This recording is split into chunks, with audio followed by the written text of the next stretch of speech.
ദുരന്തമുഖത്ത് നിന്നും ബഹുമാനപ്പെട്ട ജോൺസൺ തേക്കടിലച്ചൻ ഇപ്പോൾ നമ്മളോടൊപ്പം ചേരുകയാണ്. അച്ഛാ, പറഞ്ഞു കേട്ടതിലും ഇപ്പോൾ കാണുന്നതുമല്ല ദുരന്തത്തിൻ്റെ അവസ്ഥ. ഇതിലും വളരെ വ്യാപ്തിയാണ്.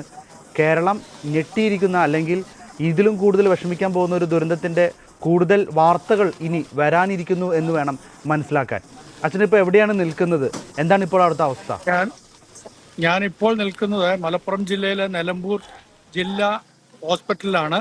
ഇവിടെയാണ് ഈ മലപ്പുറം ജില്ലയിലേക്ക് ഒഴുകി വരുന്ന ചിലരുടെ ശിരസറ്റതും ചിലരുടെ കാൽപാദങ്ങൾ മാത്രമായിട്ടുള്ളതും ഉടല് മാത്രമായിട്ടുള്ള അങ്ങനത്തെ ബോഡികളാണ് ഇവിടെ വന്നിരിക്കുന്നത്. മാത്രമല്ല, പോത്തുകല്ലെന്ന് പറഞ്ഞ സ്ഥലത്തും അതിന് സമീപ പ്രദേശങ്ങൾ മുണ്ടേരി മുതൽ പോത്തുകല്ല് വരെയുള്ള സ്ഥലങ്ങളിൽ നിന്നാണ് ഈ ബോഡി കിട്ടിക്കൊണ്ടിരിക്കുന്നത്.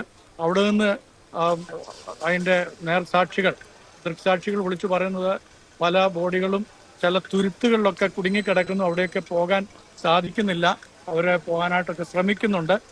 അങ്ങനെയാണെങ്കിൽ നമ്മൾ ചിന്തിച്ചതിനേക്കാൾ കൂടുതൽ നമ്പേഴ്സ് ഉണ്ട് എന്നുള്ളതാണ്.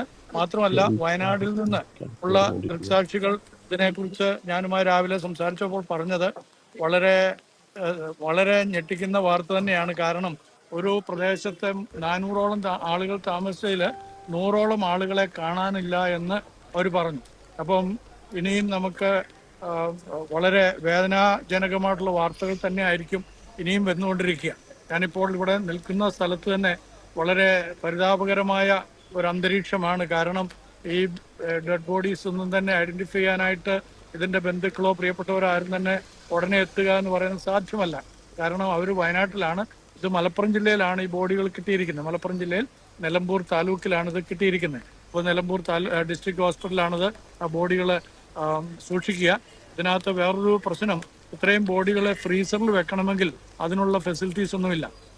എന്നാൽ വേറൊരു വലിയ ദുരന്തം ഒഴിവായതിൻ്റെ കാരണം കൂടെ ഞാൻ പറയാൻ ആഗ്രഹിക്കുകയാണ്.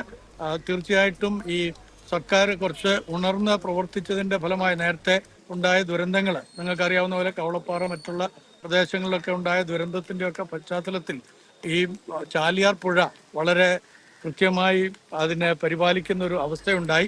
അതുകൊണ്ട് വെള്ളം അധികമായിട്ട് മറ്റു സ്ഥലങ്ങളിലേക്ക് കയറുകയോ ഭവനങ്ങൾക്ക് നാശനഷ്ടങ്ങൾ ഉണ്ടാകുകയോ ചെയ്തിട്ടില്ല എന്നുള്ളത് ഇത്തരണത്തിൽ നമ്മൾ ഓർക്കണം. നേരത്തെ തന്നെ ഇതിന്റെ ഇതേപോലുള്ള പ്രവർത്തനങ്ങളൊക്കെ ഞാനും ഏർപ്പെട്ടതുകൊണ്ട് അന്ന് തന്നെ ഈ കാര്യങ്ങളൊക്കെ നേരത്തെ ചെയ്യണമെന്ന് അറിയിച്ചതിൻ്റെയൊക്കെ അടിസ്ഥാനത്തിൽ വളരെ കൃത്യമായ ആ കാര്യങ്ങൾ ചെയ്യുകയും ഒക്കെ സർക്കാർ ചെയ്യുകയും ചെയ്തതുകൊണ്ട്, ഉണർന്ന് പ്രവർത്തിച്ചതുകൊണ്ട് വലിയ ദുരന്തങ്ങളിൽ നിന്ന് ഈ നാടിനെ രക്ഷിക്കാൻ കഴിഞ്ഞു എന്നുള്ളതും ഈ സമയത്ത് സാക്ഷ്യപ്പെടുത്തുന്നത് നല്ലത് തന്നെയാണ്. അപ്പോൾ വയനാട് ജില്ലയിൽ നമുക്കറിയാവുന്ന പോലെ മലമുകളിൽ താമസിക്കുന്ന, മലയോര മേഖലകളിൽ താമസിക്കുന്ന സ്ഥലങ്ങളിലാണ് ഉരുള് പൊട്ടിയിരിക്കുന്നത്. അപ്പോൾ അവിടെ ഒറ്റപ്പെട്ട തുരുത്തുകൾ ഉണ്ടായിരിക്കുന്നു. മാത്രമല്ല, അവിടെ നിന്നുള്ള ആളുകളെ രക്ഷപ്പെടുത്താനായിട്ട് സർക്കാർ എല്ലാ തരത്തിലുള്ള മെഷീനറീസ് ഉപയോഗിക്കുന്നുണ്ടെങ്കിലും ഇതുവരെ എത്തിപ്പെടാത്ത ഒരുപാട് സ്ഥലങ്ങളും ഉണ്ട് എന്നുള്ളത് ആ പ്രദേശങ്ങളിൽ നിന്ന് അത് സമീപവാസികളായിട്ടുള്ള ആളുകൾ എന്ന് പറഞ്ഞാൽ മറ്റു ഗ്രാമങ്ങളിലുള്ള ആളുകൾ പറയുന്നുണ്ട്. അപ്പൊ ഇങ്ങനെയുള്ള ദുരന്തങ്ങളും അവിടെ നടക്കുന്നു. എല്ലാവരും നിശ്ചയമായിട്ട് പ്രാർത്ഥിക്കുക. നമ്മുടെ വേദനകൾ ഭയങ്കരമാണ്. മനുഷ്യരുടെ വേർപാടുകൾ നമ്മളെയൊക്കെ വേദനിപ്പിക്കുന്നതാണല്ലോ. അതുകൊണ്ട് നമുക്ക് പ്രാർത്ഥിക്കാൻ, ദൈവത്തിൽ ആശ്രയിക്കുകയും നമ്മുടെ ദേശത്തോട് ദൈവം കരുണ കാണിക്കാൻ, ദേശത്തിലെ ദുരന്തങ്ങൾക്ക് ഒരു പരിഹാരം ശാശ്വതമായിട്ടുണ്ടാകേണ്ടതിനായിട്ട് ഉണർന്ന് പ്രവർത്തിക്കുകയും ചെയ്യാം. ഇപ്പോൾ വെച്ചാൽ വയനാടുണ്ടായ ഒരു ദുരന്തം ഇപ്പോൾ ചാലിയാർ പുഴയിലാണ്, അല്ലെങ്കിൽ നിലമ്പൂരാണ് മൃതദേഹങ്ങൾ ലഭിച്ചിരിക്കുന്ന ഒരവസ്ഥ. എത്ര ഭീകരമാണെന്ന് ഇതിൽ തന്നെ നമുക്ക് ചിന്തിക്കാം. ഇപ്പോൾ നിലമ്പൂരിൽ അവിടെ അച്ഛൻ എത്ര മണി വരെ മുതലുണ്ടായിരുന്നു ഈ ഒരു സംഭവം? എത്ര മൃതദേഹങ്ങൾ ഏകദേശം നമുക്ക് ലഭിച്ചു കഴിഞ്ഞു എന്ന് പറയാൻ സാധിക്കുമോ? ഇപ്പം 7 ബോഡീസ് ഇവിടെ കൊണ്ടുവന്നിട്ടുണ്ട്. ആ കൊണ്ടുവന്നതിൽ കുട്ടികളുണ്ട്, കുഞ്ഞുങ്ങളുണ്ട്, പിന്നെ സഹോദരിമാരുണ്ട്. അവരുടെയൊക്കെ ചിലരുടെ കഴുത്ത് മുതൽ മുകളിലോട്ടില്ല, ചിലരുടെ കാലുകൾ മാത്രമായിട്ട് 2 കാലുകൾ അരഭാഗം മുതൽ താഴോട്ടുള്ള മാത്രമായി കിട്ടിയിട്ടുണ്ട്. ഇപ്പൊ അവിടെ തുരുത്തെന്ന് പറയുന്ന ഒരു സ്ഥലമുണ്ട്, പോത്തുകല്ലിനും മുണ്ടേരിക്കും ഇടയ്ക്കായിട്ടുള്ള ഒരു ദ്വീപ് പോലുള്ള സ്ഥലം. അവിടെ ചില ബോഡികള് കിടക്കുന്നതായിട്ട് ഇങ്ങേക്കരയിൽ നിന്ന് ആളുകൾ ഞാനുമായി സംസാരിച്ച കൂടുതൽ അവരെ പറയുകയുണ്ടായി. ഞാൻ രാവിലെ മുതൽ തന്നെ ഇവിടെ ഉണ്ട്. ഈ ദുരന്തം ഉണ്ടായി എന്നറിഞ്ഞ സന്ദർഭം മുതൽ ഇവിടുത്തെ സർക്കാർ ജീവനക്കാരും അതുപോലെ തന്നെ ഇവിടുത്തെ മുനിസിപ്പാലിറ്റി ചെയർമാൻ അടക്കമുള്ള എല്ലാ ആളുകളും അതുപോലെ ഒരുപാട് ERF പോലെയുള്ള CH പോലെയുള്ള ഇങ്ങനെ ഒരുപാട് വോളണ്ടിയേഴ്സ് ഇവിടെ വർക്ക് ചെയ്യുന്നുണ്ട്. മലപ്പുറം ജില്ലയുടെ ഒരു പ്രത്യേകത, ഏതെങ്കിലും തരത്തിലുള്ള ഒരു ദുരന്തമുണ്ടായാൽ ആളുകളെല്ലാം തന്നെ അതിനകത്ത് പങ്കാളികളായി സഹായിക്കാനും രക്ഷിക്കാനും എന്ത് വിധത്തിലുള്ള സഹായങ്ങൾ ചെയ്തു തരാനും അവര് എല്ലായ്പ്പോഴും സജ്ജരാണ് എന്നുള്ളതാണ് ഒരു പ്രത്യേകത.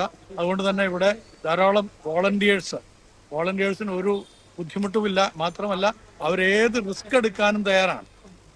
പുഴ നീന്തി കടന്ന് വേണമെങ്കിലും പോയി അവര് ഈ ഇതേപോലുള്ള ആളുകളെ റെസ്ക്യൂ ചെയ്യാനും ഒക്കെ അതൊക്കെ ഞാൻ നേരിട്ട് കണ്ടിട്ടുള്ളതാണ്. ഞാനും ആ ടീമിലൊക്കെ നേരത്തെ ഉണ്ടായിരുന്നതുകൊണ്ട് എനിക്കറിയാവുന്ന അനുഭവങ്ങളാണത്. ഈ അവിടുത്തെ ഗതാഗത സൗകര്യം എങ്ങനെയാണ്? ഇപ്പോൾ ഒറ്റപ്പെട്ട അവസ്ഥകളുണ്ടോ? ആളുകൾക്ക് എത്തിപ്പെടാൻ പറ്റാത്ത രീതിയിലാണ് രക്ഷാപ്രവർത്തനം? ആ രീതിയിലൊക്കെ രക്ഷാപ്രവർത്തനത്തെ ബാധിക്കുന്നുണ്ടോ? വയനാട്ടിൽ അത് തീർച്ചയായിട്ടും ഭയങ്കരമായിട്ടുണ്ട്. ചില സ്ഥലങ്ങളിലേക്ക് പാലം ഒലിച്ചു പോയത് എല്ലാവരും അറിഞ്ഞു കാണുമല്ലോ. രാവിലെ തന്നെ പാലമില്ലാഞ്ഞുകൊണ്ടാണ് ആ ഒറ്റപ്പെട്ടത്. അതോടൊപ്പം തന്നെ മുണ്ടേരി എന്ന് പറയുന്ന സ്ഥലത്ത് അതിനകത്ത് ഇരുട്ടുകുത്തി എന്ന് പറയുന്ന ഒരു സ്ഥലമുണ്ട്. ഇരുട്ടുകുത്തി എനിക്കറിയാവുന്ന ഒരു സ്ഥലമാണ്. അവിടെയും ആ സ്ഥലവും ഒറ്റപ്പെട്ടിരിക്കുകയാണ്. കാരണം അവിടേക്ക് പോകാനായിട്ട് പാലമില്ല. അവിടെ ഗോത്ര വിഭാഗത്തിൽപ്പെട്ട ആളുകളാണ് പാർക്കുന്നത്. അങ്ങനെയുള്ള സ്ഥലങ്ങളൊക്കെ ഒറ്റപ്പെട്ടിട്ടുണ്ട്. അല്ലാത്ത ഇടങ്ങളിലേക്കൊക്കെ വാഹന സൗകര്യങ്ങളുണ്ട്. ആർക്കും പോയി വരാനൊന്നും ബുദ്ധിമുട്ടുകളില്ല. പിന്നെ ഞാൻ നേരത്തെ പറഞ്ഞതുപോലെ സർക്കാർ നേരത്തെ തന്നെ പ്രവർത്തിച്ചതിന്റെ ഫലമായിട്ട് പുഴ അധികം കര കവിഞ്ഞ് ബ്ലോക്കുകളൊന്നും തന്നെ ഉണ്ടായിട്ടില്ല. വളരെ നല്ല രീതിയിൽ തന്നെ വെള്ളം ഒഴുകിക്കൊണ്ടിരിക്കുകയാണ്.